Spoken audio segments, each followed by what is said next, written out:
everyone. How you doing? It's John Crump here, and today we're going to be talking about what is going on in the state of California, a federal case going up to the Ninth Circuit Court of Appeals called Rhodes versus Bonta, because we have some new movement in it that I think that you are going to find very, very interesting.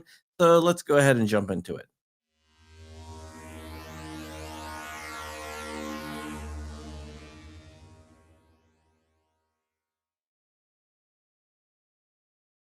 All right, so let's go ahead and talk about Rhodes versus Bonta. Rhodes versus Bonta is a case out of California that has gotten a lot of attention, not only in California, but everywhere, because what could happen in here could make a difference in a bunch of different places.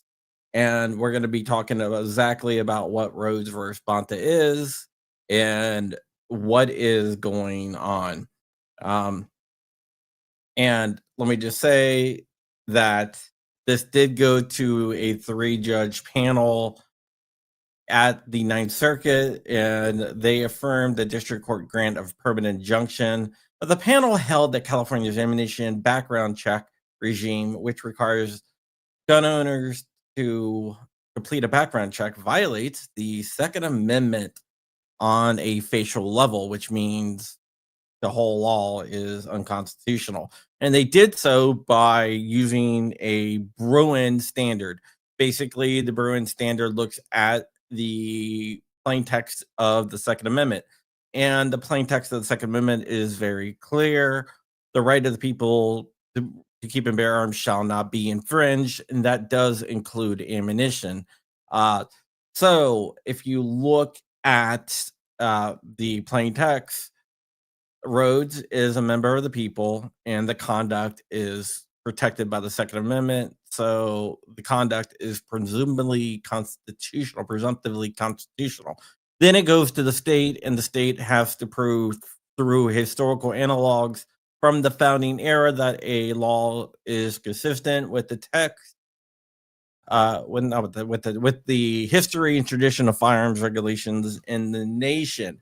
Now, in this case, the state did not satisfy that, because no point in history, even if you use 1868, the ratification date of the 14th Amendment, which a lot of left-leaning judges try to use, there is no historical analogs to show that the founders would be okay with the background checks on ammunition. And if you recall in Rahimi, they said a law does not have to be a dead ringer. An analog doesn't have to be a dead ringer or a twin, but it has to be presumptively close. And they go into the how and why stuff, but we're not going to rehash that. I've rehashed that over and over and over again. So what is going on in this case is the full bench, which is in the Ninth Circuit, on the en banc, is a little bit different. Most circuits, all circuits besides the Ninth Circuit, have 16 judges. When a case goes en banc, those 16 judges hear the case and they decide it.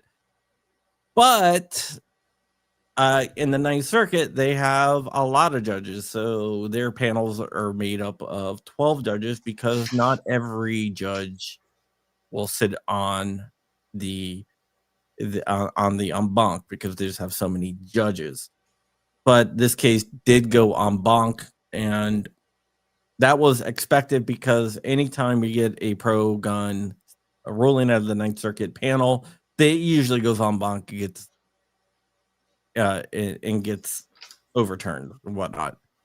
I think there's 24 judges in the ninth, but this did go en banc, and oral arguments in this case is coming up fairly shortly here. Today, the DOJ has stepped in, as they have done with other cases, such as the assault weapons case out of Illinois, and they have asked to participate in the oral arguments in favor of Rhodes. So this is the second time that the DOJ wants to step up and be a part. This is a CRPA case as well, by the way. Just want to throw that out there. CRPA is the California Rifle Pistol Association. Thank you. They used to be an NRA affiliate, but they are no longer an NRA affiliate. Why would they bail? I don't know. Chuck Michelle runs it. Pretty good guy. So the Justice Department is stepping in, and they want to argue for the plaintiff in the case, which is a good thing. So we might see Hermit Dillon. We will see Hermit Dillon. And they will be arguing.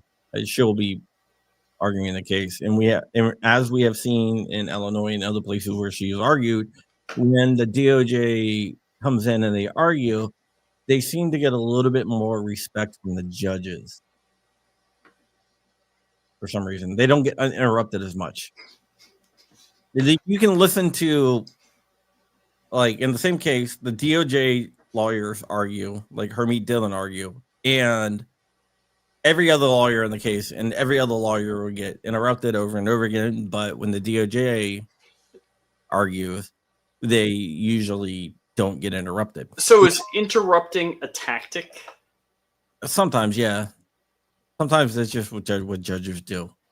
But sometimes they interrupt and they try to, like, throw curveballs and stuff like that. So it's going to be interesting to see exactly what happens here. The Ninth Circuit still has to grant permission to the DOJ to intervene and speak.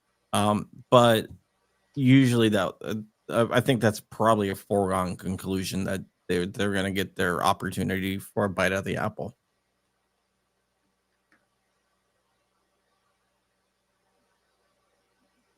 So, I mean, that also strengthens the case because the DOJ, they hold a lot of power over the courts, even though they're not part of the courts, they're part of the executive branch. They do hold a lot of power.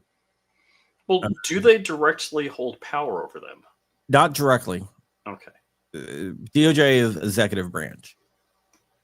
The circuit courts are judicial, but their opinions have a lot of sway. I see LA Vino Latino over on Twitch. California resident. Rich used to think it was La Vino Latino. I was like, no, it's LA because he's from LA. Well, okay then. And then we got an argument, but then LA Vino Latino said, no, it's because I'm from LA.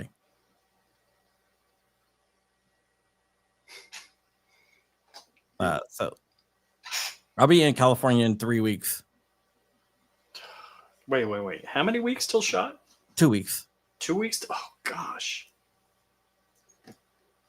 I'll be in California, San Diego, the week after shot. So we'll be hanging out with Jordan Vinrow in 2 weeks. Jordan Vinrow, yeah. Yep. Smash Time wants to get together. Pistol Pete wants to get together. Smash Time wants to get together with you? Yeah. He's going solo this year. Oh, yeah? No wife? People to hang out with. Yeah. No, okay. I don't even get to hang out with you. What are you talking about? I don't know. I'm sure Matt will be making a video on this. I was talking to Matt a couple minutes ago. Yeah. Well, this is what is going on. Working on another story about all the stupid ass gun shit coming down to Virginia. I might do a video tomorrow on that. And Dark is not going to be at SHOT Show. He's going to be at Lobby Day. He's going to be at Lobby Day. Yeah, we're going to need everyone in Virginia Lobby Day. If you can, that is Martin Luther King Day in Richmond. It's going to be a good time. Dark's going to be there. There's going to be a lot of people there. I already have prior commitments, so I can't make it. Well, that's during SHOT Show, isn't it? Yeah. But yeah. But yeah, so that is what's going on. I do believe that the DOJ will be allowed to argue in this case, which strengthens our case. But it's the Ninth Circuit, so I don't see, even though they have a lot of sway, I don't see the Ninth Circuit ruling in our favor. But by the DOJ getting involved, that strengthens a position for a judiciary when the Ninth rules against the two-way community, because that's what they do when it goes en banc. Yep. So this will strengthen the judiciary thing, and I'm sure that the DOJ will file amicus briefs, because they already filed amicus briefs in this case. That's why we know what they're going to argue. But I'm sure they'll push amicus briefs up to SCOTUS and urge SCOTUS to take the case once the Ninth does what the Ninth does. And I could be totally wrong. The courts can do something totally out of the blue. I just don't see it. Although there are some good judges on the Ninth, like Van Dyke, for example. Now, Van Dyke, if you don't remember, he's the guy that did a whole video in his chambers about firearms. Yeah. And I don't say this in a disparaging way, flexing his knowledge on firearms. Because a lot of people, judges, or even groups, anti-gun groups, don't know what they're talking about. Yeah, he definitely knows what he's talking about. There's actually 2 shooters on the Ninth Circuit, like competition shooters. Oh, crazy! No, yeah, the new guy, what his name is, Nguyen. That's what it is. He's also a competition shooter. So we're just gonna have to see, but like I could be totally wrong. In the Ninth, the en banc can say, "Hey, this is unconstitutional," and we'll see exactly what happens with that. But I doubt it.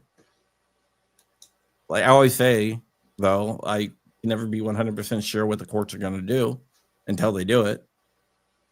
Anyone that tells you they're 100% sure they know what the court's gonna do probably don't really know anything about law. Amen. Because you can never 100% sure tell how it actually comes out.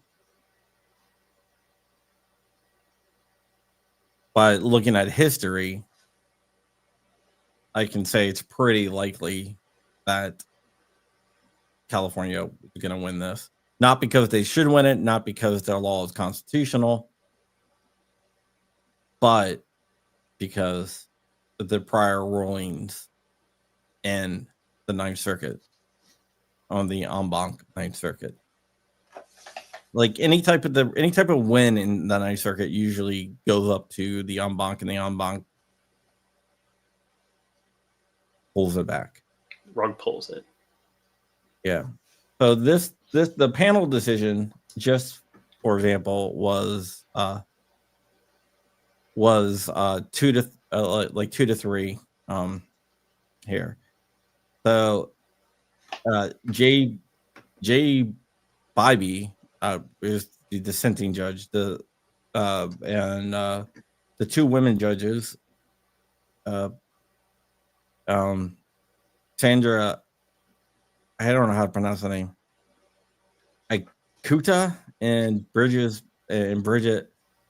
Batty, they ruled for they ruled for the grant of the permanent injunction.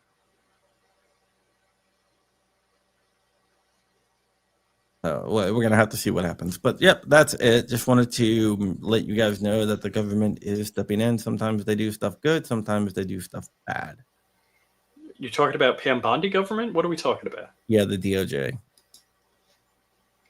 This is out of the DOJ's new Second Amendment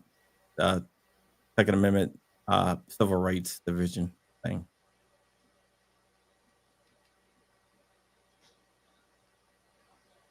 So we'll have to see. I mean, I want to show you something though before we get out of here. Is it okay? Is it G-rated? It's G-rated. No, it's just I want to show you guys the number of lawyers that's on this thing. Oh, the Ninth Circus? No, the number of the counsel for the plaintiff and the defense. Oh. Well, all these names here. Partridge in a pear tree. Holy fudge. How many law firms does that represent? No. Okay, so these are multiple states. Including here. Oh, I know that guy. Yes, you do. So this is all like the amicus brief and stuff too. There's Jeremiah there, Bill Olson, who's Rob's dad, Rob Olson. So there's a lot. John Harris out of Tennessee, who's one of our lawyers, by the way.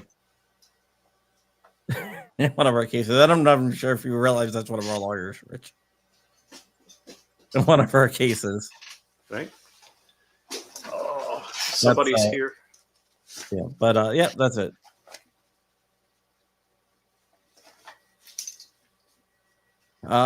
With that, we're gonna get out of here. Thank you so much for watching. Might do a video later on. I gotta get this article written and then we're gonna see. Yeah, I'm feeling better. My wife now has the flu, so Passing it around. You're sharing. I'm still not 100% covered. This flu is a doozy. So are we doing a show at 5 o'clock or no show? I would say probably not. I'm still recovering. Okay.